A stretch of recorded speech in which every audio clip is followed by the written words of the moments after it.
नमो नमः सर्वेभ्यो। मैं आकाश तिवारी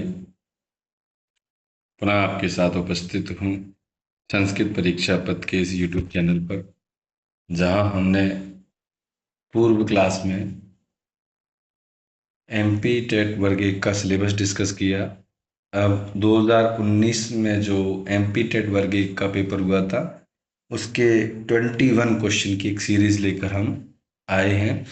इस पूरे पेपर को, पुराने पेपरों को एनालिसिस करेंगे और ये समझने का प्रयास करेंगे कि किस तरीके के क्वेश्चन पेपर में बनते हैं, जिन्हें हमें यहाँ देखना चाहिए। तो जिस तरीके से यहाँ पर ये टॉपिक डला हुआ है, एमपी टेट PYQ 2019, वहाँ के हम पेपरों को यहाँ देखेंगे। और संस्कृत की जो ये कक्षा है, यह केवल मेव संस्कृत ही कार्य के लिए चलाई गई है, जिसमें हम संस्कृत परिवार के सभी सदस्य मिलकर इस संस्कृत संस्थान को बड़ा से बड़ा करने का प्रयास करेंगे, जिसकी प्रथम कक्षा 2019 के पेपर को लेकर प्रारंभ हो रही है। चलिए, पुनः आपका सभी का स्वागत है और स्टार्ट करते हैं आज की कक्षा। एक संस्कृत का शुभ श्लोक है, उसकी प्रेरणा के साथ कक्षा का प्रारंभ करेंगे। उद्यमेन हि सिद्ध्यन्ति कार्याणि न मनोरथै, न हि सोक्तस्य सिंहस्य प्रविशन्ति मुखे मृगाः। कहते हैं, उद्यमेन हि सिद्ध्यन्ति कार्याणि न मनोरथै,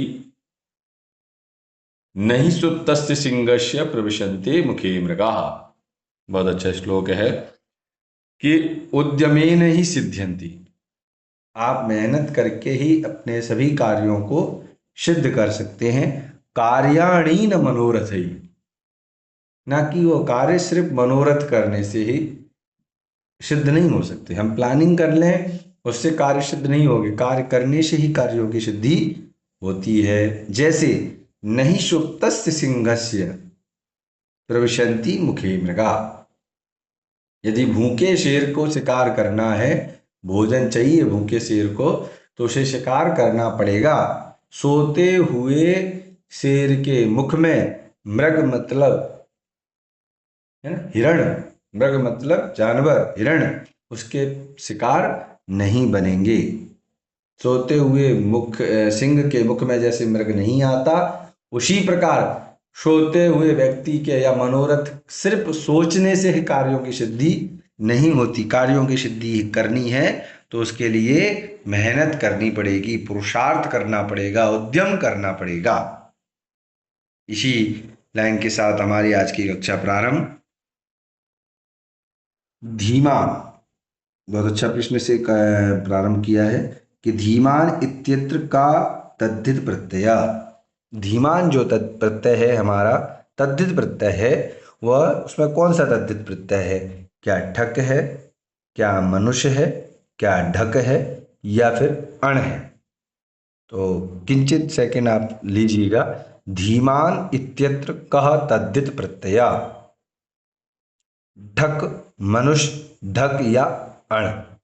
आगे की इसका आंसर है, तो ये है आपका इसका आंसर मनुष्य। क्या है इसका आंसर? मनुष्य। मनुष्य शब्द से जो ठक प्रत्यय, मनुष्य शब्द से जो तद्धित प्रत्यय लगकर बनता है, तो शब्द बनता है धीमान। क्या बनता है? धीमान। नेक्स्ट देखिए, सेकंड क्वेश्चन है, अक स्थाने सवर्णाक्षरे परे कः अक्षर पूर्व परयो एकादेशः भवति। कह रहे हैं, अक स्थाने, अक के स्थान पर सवर्णाक्षरे, समान अक्षर यदि पर में कः अक्षर परः पूर्व परयो एकादेशः भवति, तो क्या होगा? गुणाक्षर, दीर्घाक्षर, वृद्धाक्षर या ऊष्माक्षर? आंसर इसका क्या रहेगा? आंसर रहेगा इसका दीर्घाक्षर। क्या रहेगा? दीर्घाक्षर। कहते हैं ना, अकः सवर्णे दीर्घः, सूत्र है एक, बहुत अच्छा सूत्र है, अकः सवर्णे दीर्घः। कहते हैं अक से परे यदि कोई भी शब्द अगर समान अक्षर में आता है तो उसको दीर्घ आदेश हो जाता है। क्या होता है? दीर्घ आदेश हो जाता है। तो इसका आंसर इस क्या हो गया? दीर्घाक्षर। सूत्र क्या बताया? अकः सवर्णे दीर्घा। अक से परे यदि सवर्ण अक्षर आते हैं तो उनको भी पूर्व और पर के स्थान को मिलाकर दीर्घ आदेश हो जाता है। नेक्स्ट क्वेश्चन है, अधो अधो निर्दिष्टेषु द्वौ स्त्री प्रत्ययौ कौ। कह रहे हैं कि ऐसे दो प्रत्यय बताइए जो कौन सी है? स्त्री प्रत्यय हैं। तो क्या वो त्वाल्यप है? क्या वो इत और तल है? क्या वो टाप और गीप हैं? क्या वो इत और मतुप हैं? तो इसका आंसर क्या है? इसका आंसर रहेगा टाप और गीप। इसका आंसर क्या रहेगा? टाप और गीप। टाप प्रत्यय जो है इसमें आशेष रहता है, जैसे बालक का बन जाता है बालिका। गीप का जैसे नदी है ना, इत्यादि शब्द जो है वो गीप प्रत्यय लगकर बनते हैं। नेक्स्ट देखिए, इसमें पूछा गया है, वस्तुतः दानशूरः इति प्रख्यातः कर्णा कस्य पुत्रः। कह रहे वास्तव में जो दानवीर जो कभी कर्ण हुए हैं, दानशूर इति प्रख्यात है, दान देने में भी जो सबसे बड़े माने गए हैं, दानियों में सबसे बड़े माना जाता है कर्ण को। तो वो किसके पुत्र थे? शूत्याः, कुंत्याः, गांधार्याः या द्रौपद्याः। स्त्रीलिंग शब्दार्थ है, तो विचार करते हुए इसका आंसर देंगे। इसका आंसर मिलेगा हमें कुंत्या। क्या मिलेगा? कुंत्या। इसका आंसर क्या है? कुंतिया, क्योंकि कुंती के ही पुत्र, प्रथम पुत्र सूर्य के अंश अवतार से उत्पन्न माने जाते हैं। कुंती के प्रथम पुत्र, जब ऋषि ने इनको वरदान दिया तो परीक्षा करने के लिए उस मंत्र को परीक्षित करने के लिए उन्होंने सूर्य का आह्वान किया, तो सूर्यदेव भगवान प्रकट हुए। अब चूंकि लोक लज्जा से ग्रसित ना हो, लोक लज्जा से बचने के लिए उनको एक इन्होंने पत्ते में लेकर बहा दिया। अन्य अन्य कथाएं महाभारत की आप सभी को प्रचलित हैं। पेपर पे थोड़ा सा हम ध्यान देते हुए आगे बढ़ेंगे। तो कर्ण किसके पुत्र कहे जाते हैं? कुंती पुत्र कहा जाता है। इनका नाम भी है कौन्तेय, है ना। कुंती के पुत्र होने के कारण इनको, कर्ण को कुंती पुत्र कहा जाता है। आगे देखिए, आगे कहते हैं नीति शतकम नाम नीति काव्यस्य निर्माता कः। बोले नीति शतक जो नामक जो एक नीति काव्य है उसके निर्माता कौन है? तो इसके क्या निर्माता कल्हण है, क्या सुबंधु है, क्या पद्मगुप्त है, या फिर भर्तरी है? तो कल्हण की तो राजतरंगिणी इत्यादि फेमस है ना। और इसमें जो आंसर मिलता है वो मिलता है भर्तरी का। किसका मिलता है? भर्तरी का। इसमें हमें भर्तरी के आंसर को हमें राइट करना चाहिए। और इनके बारे में कहा भी जाता है कि भर्तरी ने ही स्त्रियों के बारे में कहा है कि स्त्रियों की जो गति है, पुरुष का जो भाग्य है, त्रिया चरित्रम पुरुषस्य भाग्यम देवो न जानाति कुतो महीपमा। तो इन्हीं का यह श्लोक है राजा भर्तरी का। इन्होंने बताया कि स्त्रियों का चरित्र और पुरुष का भाग्य देवता भी नहीं जान पाते। इनके हमें ग्रंथ प्राप्त होते हैं तीन। हमें कितने ग्रंथ प्राप्त होते हैं? तीन। तीन ग्रंथ प्राप्त होते हैं, जिनमें से पहला है नीति शतकम, दूसरा है वैराग्य शतकम और तीसरा है श्रृंगार शतकम। इस तरीके से हमें इनके तीन ग्रंथ प्राप्त होते हैं, जो कि शतकत्रय के नाम से भी विख्यात हैं।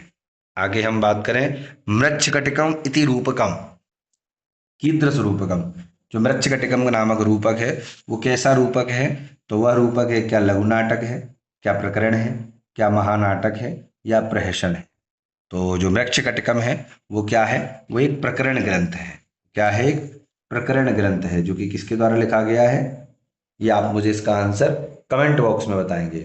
मृच्छकटिकम किसके द्वारा लिखा हुआ ग्रंथ है? यह एक प्रकरण ग्रंथ है, ये मैंने बताया, लेकिन इसका जो आंसर है ये आप मुझे कमेंट बॉक्स में इसका आंसर छोड़ेंगे, जिससे कि हमें ये पता चले कि आप भी उसका अध्ययन अध्यापन कर रहे हैं। तो इसका आंसर आप मुझे कमेंट बॉक्स में छोड़ेंगे।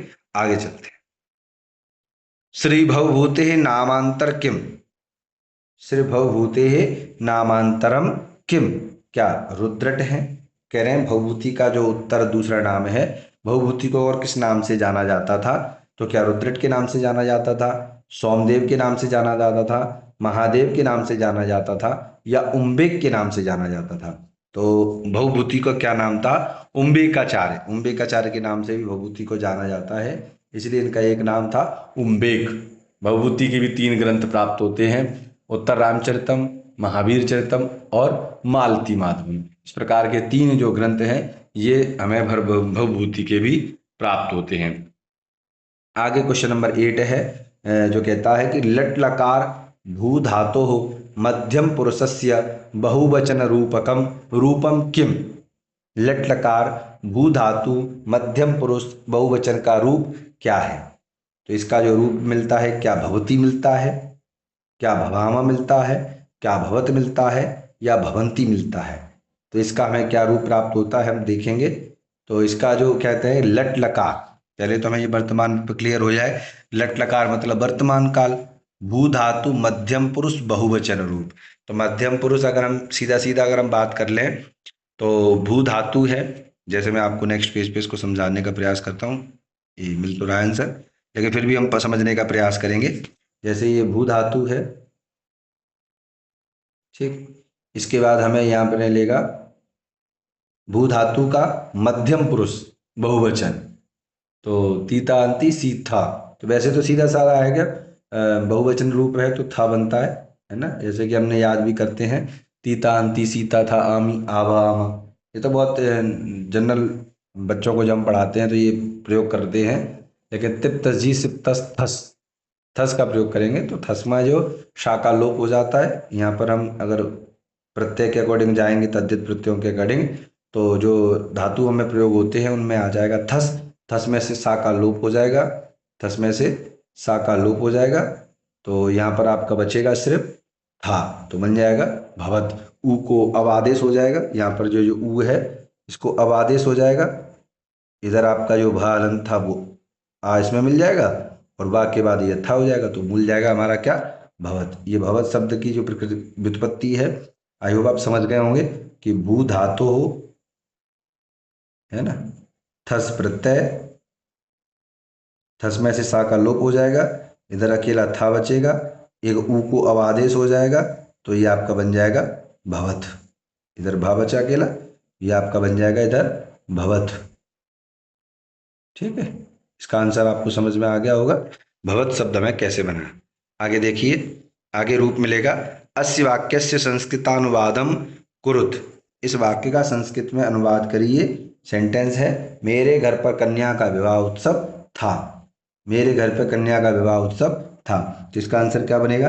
तब गृहे कन्यायाः विवाह उत्सव आसीत्, या दूसरा बनेगा मम गृहे कन्यायाः विवाह उत्सव आसीत्, मम गृहे कन्या विवाह उत्सव आसीत्, मम गृहे कन्याया विवाह उत्सवे आसीत्। तो इसका आंसर क्या बनेगा? इसका आंसर बनेगा मम गृहे कन्यायाः विवाह उत्सव आसीत्। मेरे घर में कन्या का, इन्होंने क्या कहा है? कन्या। ये देखिए, आप इधर देखेंगे तो यहाँ पर उन्होंने पंचमी का प्रयोग किया है। किसका किया है? पंचमी का, कन्या का, है ना, सॉरी क्षम्यताम, षष्ठी विभक्ति का प्रयोग हुआ है, काकी के संबंध आ रहा है, तो कन्या का जब रूप चलाएंगे तो षष्ठी विभक्ति में और पंचमी बनता है कन्यायाः कन्यायाः। तो यहाँ पर आप देखेंगे, इस क्वेश्चन को भी आप आराम से क्लियर कर सकते थे, क्योंकि कन्यायाः शब्द जो है सिर्फ द्वितीय में बी नंबर पे ही कन्या शब्द का प्रयोग इन्होंने किया है, तो इसका आंसर ऑटोमेटिकली आंसर क्या हो जाएगा? बी, जिसका आंसर क्या लिखा है? कन्यायाः विवाह महोत्सवः आसीत्। मम गृहे कन्यायाः विवाह महोत्सवः आसीत्। मेरे घर में कन्या का विवाह उत्सव था। आगे चलिए, आगे कह रहे हैं कौशल्यायाः पुत्रः दशरथात्मजः कः। कि कौशल्या का जो पुत्र है वो दशरथ का जो आत्मज है ना। आत्मज मतलब जो पुत्र है। आत्मज किसको कहा जाता है? जो स्वयं का पुत्र होता है उसको आत्मज शब्द के नाम से जाना जाता है। तो दशरथ और कौशल्या के जो आत्मज है वो कौन है? तो वो क्या परशुराम है। ये सभी हम जानते हैं कौन है, फिर भी परशुराम है क्या, रामचंद्र है क्या, धर्मराज है क्या, बलराम है। आई होप हम सब जानते हैं कि कौशल्या और दशरथ के पुत्र कौन है? हमारे प्रभु श्री रामचंद्र जी, जो कि माँ कौशल्या और श्री दशरथ महाराज के पुत्र हैं। ठीक, आगे चलते हैं। क्वेश्चन नंबर 11 जो कहता है कि वर्तमान काल अर्थे परस्मैपदी धातुभ्यः प्रयुज्यमानः कृत प्रत्ययः कः। कह रहे वर्तमान काल के अर्थ को बताने के लिए परस्मैपदी धातु है, उसका जो प्रयोग है उसमें कृत प्रत्यय का क्या है? क्या वो तवत प्रत्यय है? क्या वो त्वतु प्रत्यय है? क्या वो सानज प्रत्यय है? क्या वो क्षत्रिय प्रत्यय है? कह रहे हैं कि वर्तमान काल के अर्थ को बताने के लिए परस्मैपदी धातुओं में जो प्रयोग किए जाने वाले जो कृत प्रत्यय हैं वो कौन सा है जो वर्तमान काल के अर्थ का बोध कराता है? तो वो एक ही प्रत्यय जो इन चारों में से जो कराता है वो कौन सा है? क्षत्रिय प्रत्यय। वो कौन सा है? क्षत्रिय प्रत्यय, जो हमें वर्तमान काल का बोध कराता है। आगे नेक्स्ट क्वेश्चन देखेंगे। वासव दत्तेति महाकाव्यस्य निर्माता कः। कह रहे हैं कि वासव दत्ता जो ग्रंथ है उसके कह रहे हैं कि उसके निर्माता कौन है? क्या उसके निर्माता दंडी है? क्या उसके निर्माता सुबंधु है? क्या उसके निर्माता विभीषण है? क्या उसके निर्माता बाण है? तो उसके निर्माताओं के बारे में क्या बताते हैं? शुबंधु। कौन है? शुबंधु। इन्होंने क्या लिखा है? इन्होंने लिखा है क्या? वासव दत्ता। वासव दत्ता नामक जो एक जो गद्य काव्य है उसके लेखक हैं हमारे शुबंधु जी। आगे चलिए, आगे एक शिक्षा से संबंधित प्रश्न है कि शिक्षणार्थम क्रियमाणः प्रथम संस्कार कहा। कि शिक्षा से संबंधित जो पहला संस्कार है मनुष्य का, 16 संस्कारों में से जो पहला संस्कार है जो शिक्षा आरंभ करने के लिए किया जाता है क्रियमाण, वह कौन सा है? क्या वो अन्नप्राशन है? क्या वो विद्यारंभ है? क्या वो चौल कर्म है? या फिर वो विवाह है? तो देखो, विवाह संस्कार तो सेकंड लास्ट संस्कार है, इसमें विद्या से कोई संबंध नहीं है। चौल कर्म संस्कार जो होता है वो मुंडन आदि से संबंधित संस्कार है, तो इसका कोई संबंध नहीं है। अन्नप्राशन चूंकि भोजन से संबंधित संस्कार है तो इसका भी कोई नहीं है। तो सीधा सा एक बचा कौन सा वाला? विद्यारंभ। क्या बचा? विद्यारंभ। एक ही संस्कार है जो विद्यार्थी को विद्या अध्ययन के लिए लगाता है।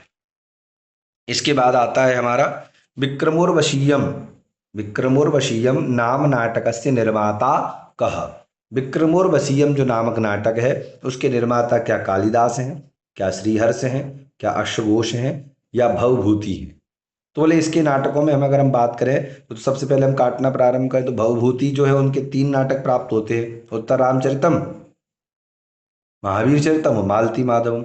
इसी प्रकार अश्वघोष के, कालिदास के। तो यहाँ पर ये जो विक्रमोर्वशीयम जो नाटक है ये किसका है? इसके लेखक कौन है? महाकवि कालिदास। महाकवि कालिदास हमारे दादा हैं संस्कृत जगत में तो इनका बहुत बड़ा नाम है, कवियों के कुलगुरु कहे जाते हैं महाकवि कालिदास।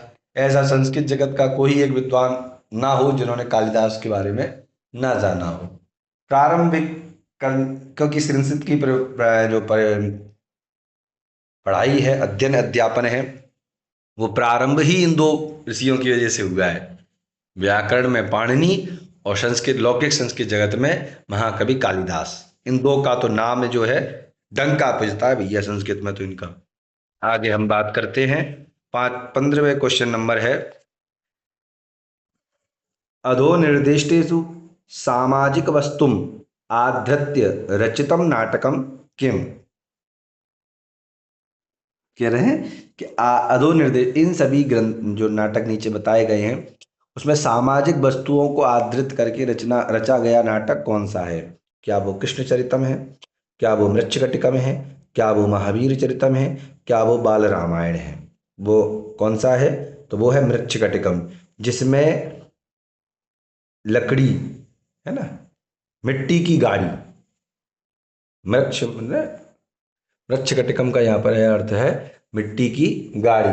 तो यहाँ पर जो मृच्छकटिकम नामक जो ये प्रकरण ग्रंथ है इसमें सारी चीजें ज्यादातर ऐसी हैं जो सामाजिक वस्तुओं का प्रयोग इसमें किया गया है। आगे हम बात करें अपना 16 नंबर क्वेश्चन। राज्ञः पुरुषः इत्यस्य अर्थः कः। तो इसका अर्थ क्या? राज संबंधी पुरुष होगा, या पुरुष संबंधी राजा होगा, या चक्रधारी पुरुष होगा, या प्रजा संबंधी राजा होगा? तो राज्ञः पुरुष यशसा राज पुरुष, क्या कहते हैं? राज संबंधी पुरुष है। वैसे भी कहा जाता है हमारे में कि राज्ञः पुरुष यशसा राज पुरुष, तो उसके लिए क्या है? राज संबंधी पुरुष। जो राजा से संबंध पुरुष है वही राज संबंधी पुरुष है। क्वेश्चन नंबर 17 कह रहे हैं कति ऋग्वेद आदयः वेदाः सन्ति। ऋग्वेद आदि वेद जो है वो कितने हैं? क्या वो 4 हैं? क्या वो 8 हैं? क्या वो 63 है? क्या वो 20 है? सबको पता है कितने वेद हैं हमारे? 4, सबको पता है। 4 वेदों का ही उल्लेख हमें हमारे सभी संस्कृत जगत में प्राप्त हो, तो 4 ही हैं, ऋग्वेद, यजुर्वेद, सामवेद और अथर्ववेद, जिसमें से वेदत्रयी के नाम से जाने जाते हैं हमारे ऋग्वेद, यजुर्वेद और सामवेद। अर्वाचीन वेद है अथर्ववेद और प्राचीन है ऋग्वेद। ये कुछ मूलभूत जानकारी हमें समय के साथ ऐसे ही मैं आपको बताता रहूंगा, जिससे आपको पूरा रिवाइजन अपना होता रहे। आगे कह रहे हैं कि अर्जुन उद्देश्य श्री कृष्णे उपदेशिता ग्रंथः श्रीमद्भगवद गीता कुत्र विद्यते। कह रहे हैं कि अर्जुन के द्वारा हुआ अर्जुन को दिया गया जो उद्देश्य है, श्री कृष्ण के द्वारा जो उपदेश किया गया है, वह जो ग्रंथ है श्रीमद्भगवद गीता, वो कहाँ पर है? क्या वो वेद की संहिताओं में है? क्या वो वाल्मीकि विरचित रामायण में है? क्या वो चरक संहिता में है? या वो व्यास विरचित महाभारत में है? आई होप हम सभी जानते हैं कि जो हमें गीता है वो कहाँ से प्राप्त होती है? व्यास रचित महाभारत, और महाभारत के भी कौन से पर्व से? भीष्म पर्व से। श्रीमद् भगवद गीता महाभारत के भीष्म पर्व से हमें प्राप्त होती है, जिसमें 18 अध्याय एवं 700 श्लोक हैं, जिसमें भगवान श्री कृष्ण ने अर्जुन को कर्म योग, ज्ञान योग, सांख्य योग, कर्म योग, विश्व वैशेषिक, देवासुर संपद विभाग इत्यादि विभिन्न प्रकार के उपदेशों को देकर उन्होंने बताया कि व्यक्ति को पूरे गीता का सार यही है, कर्मण्येवाधिकारस्ते माँ फलेषु कदाचन माँ कर्म फल हेतुर्भुर माते संगोस्तु कर्मणि। तुम तो सिर्फ अपने कर्म पर ध्यान दीजिए, फल की अपेक्षा करिए, लेकिन फल पर डिपेंड मत हो जाइए कि नहीं बस मैंने ये कर्म किया तो मुझे ऐसा ही फल मिलना चाहिए, ये निश्चित नहीं है। कर्म का जो फल है वो ऑटोमेटिकली आपके कर्मों, किए हुए कर्मों के अनुरूप आपको प्राप्त होगा। आपने जैसा कृत्य किया है आपको वैसा ही फल की प्राप्ति होगी, उसमें कोई भी किसी भी प्रकार का संदेह नहीं है। आगे देखिए क्वेश्चन नंबर 19 महाभारतस्य लेखक कः। ये बहुत अच्छा प्रश्न है। 2019 के पेपर में ये बहुत अच्छा प्रश्न किया गया।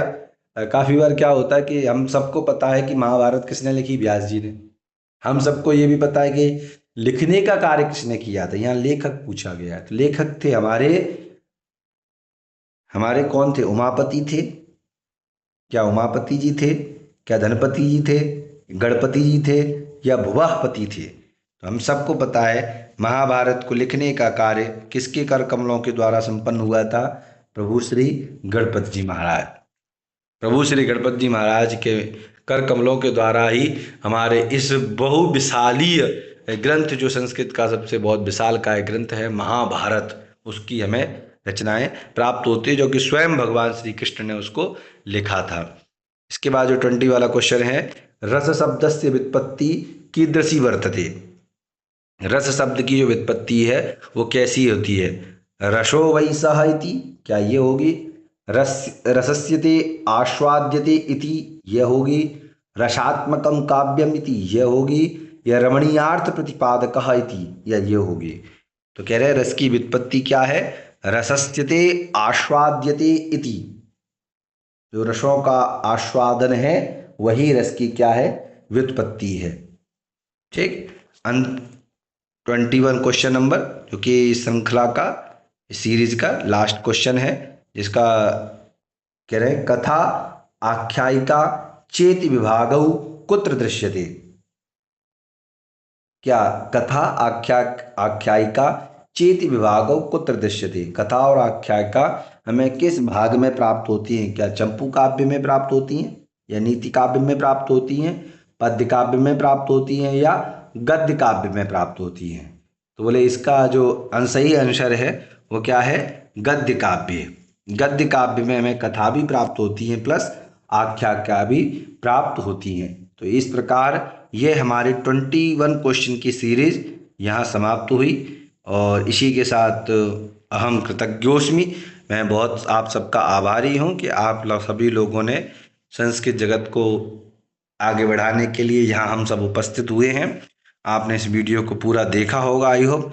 और लेकिन मैं बस एक ही आपसे पहले भी करता हूँ, हमेशा एक ही विनती करूँगा कि जो भी इस वीडियो में कमी रही है या इस श्रृंखला में जो भी कमी लगे आपको, कृपया कमेंट में उस कमी को जरूर दर्शाने का प्रयास करें, जिससे हम आने वाली अन्य कक्षाओं में उस कमियों का सुधार करते हुए अपने संस्कृत जगत को एक नई आयामों तक पहुंचाने के लिए कार्य करें।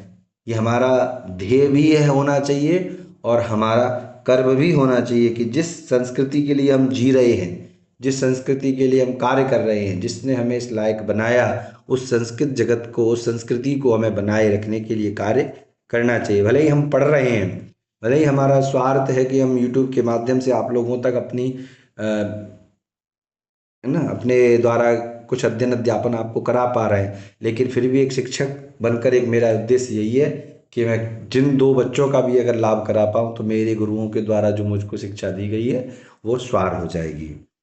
इन्हीं बातों के साथ मैं अपनी वाणी को यहीं विराम। नमो नमः, धन्यवादः। जय तो संस्कृतम, जय तो भारतम।